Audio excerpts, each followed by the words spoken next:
Gente, eu vou ensinar para vocês uma estrutura que ela é assim, ela é bem chatinha, que ela é usada em umas situações muito específicas, mas tem uns jeitos de identificar ela. Então, vou tentar passar aqui rapidinho para vocês.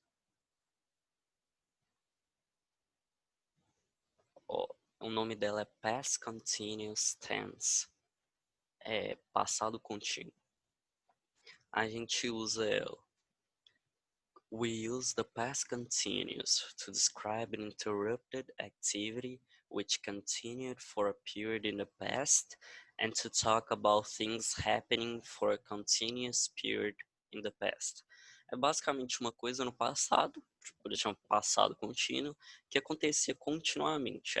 Tá bem no nome assim, então não tem muito o que explicar. Aí ele é usado, ó, to say that somebody was in the middle of doing something. Para dizer que alguém estava fazendo alguma coisa, estava no meio de algo. He was playing computer games. Ele estava jogando jogos de computador. Entendeu? Então ele estava lá. É uma coisa que acontecia continuamente no passado. Não é uma coisa que, tipo, só aconteceu. Like, he died. He died. Vai ser ele morreu. Ele não morreu por um período contínuo, mas ele só morreu. Ó, for two things happening at the same time.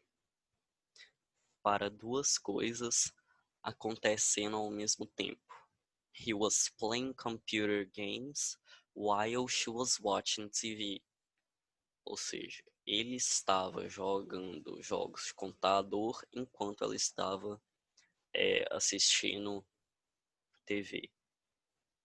Você tem que perceber que vão ser duas orações completas, ou seja, vão ser duas orações com sujeito, verbo, auxiliar, verbo e complemento, sujeito, verbo, auxiliar, verbo e complemento, ligadas por um while, que é enquanto, ou seja, ele estava fazendo algo enquanto alguém estava fazendo outra coisa.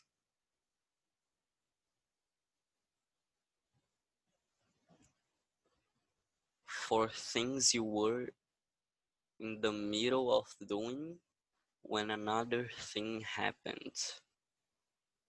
Assim, são coisas que para coisas que você estava fazendo quando outra coisa aconteceu. Então, he was watching TV when Tom arrived. Ele estava assistindo TV quando Tom chegou. Então, isso aqui é uma frase que você vai usar para situar mais, né? Então, você vai perceber aqui que essa frase está em passado contínuo e essa frase está em passado simples. Isso porque essa frase que é contínua, essa aqui não é.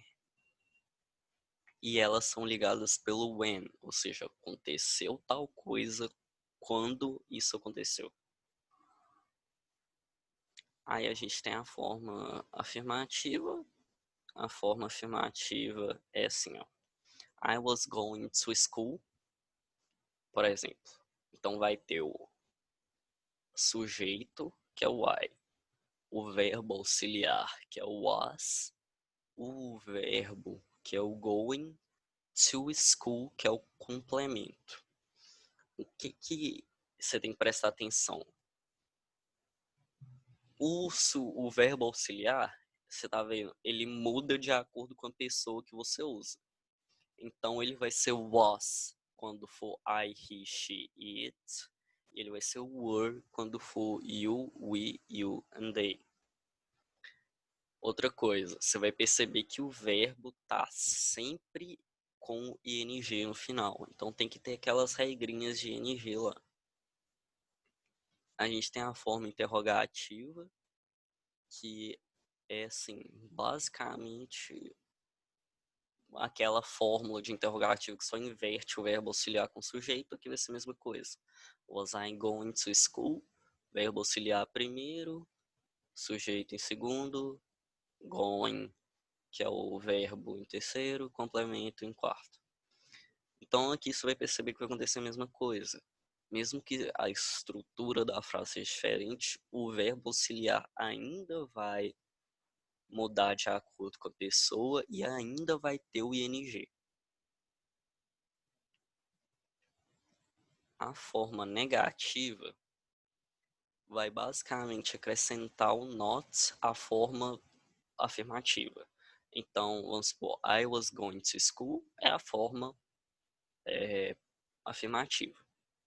I was not going to school é a forma negativa. Você só acrescentou o not. Vai ser o sujeito, o verbo auxiliar, was not, o going, que é o verbo, e o to school, que é o complemento. O que acontece aqui vai ser a mesma coisa. Sempre vai ter o ing e vai mudar o verbo auxiliar de acordo com o sujeito. A única coisa que você tem que prestar atenção é que aqui pode aparecer as formas contraídas e elas aparecem bastante. Você pode ver que aqui o was not vai virar wasn't. Então vai virar WASN apóstrofo T. Vai virar wasn't. E o were not vira weren't, que vai virar WEREN apóstrofo T. Cara, no mais, é isso, entendeu? O que pode aparecer de mais complicado com relação a isso é tipo assim, ele te dá uma frase embaralhada e você tem que colocar a estrutura da frase para ver se é negativa, interrogativa ou afirmativa.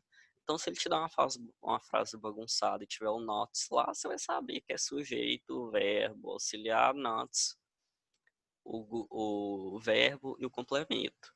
Se tiver um ponto de interrogação, você vai saber que vai ser o, o verbo auxiliar, sujeito, verbo e complemento. Se for afirmativo, se não tiver nenhum desses dois elementos, vai ser sujeito, verbo, complemento, sujeito, verbo auxiliar, verbo e complemento. Assim, tem essa questão e a questão de qual, tipo assim, ele te dá uma frase sem o verbo auxiliar. Aí a frase, você vai ver que ela é uma coisa contínua e que acontecia no passado.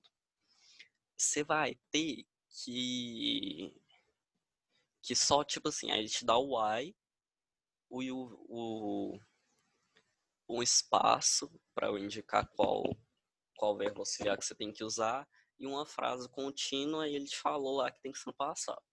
Tá.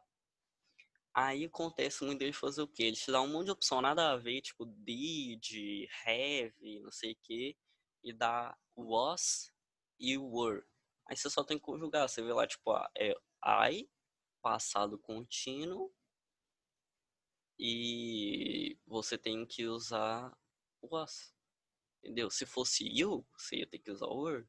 Então, cara, isso é o mais complicado que pode parecer. Não vai acontecer mais nada além disso. É bem bobinho mesmo, assim, a estrutura, porque a estrutura não muda demais uma para a outra, mas o que mais pode ser enjoadinho é quando usar ele, mas isso aí com treino você pega rapidinho.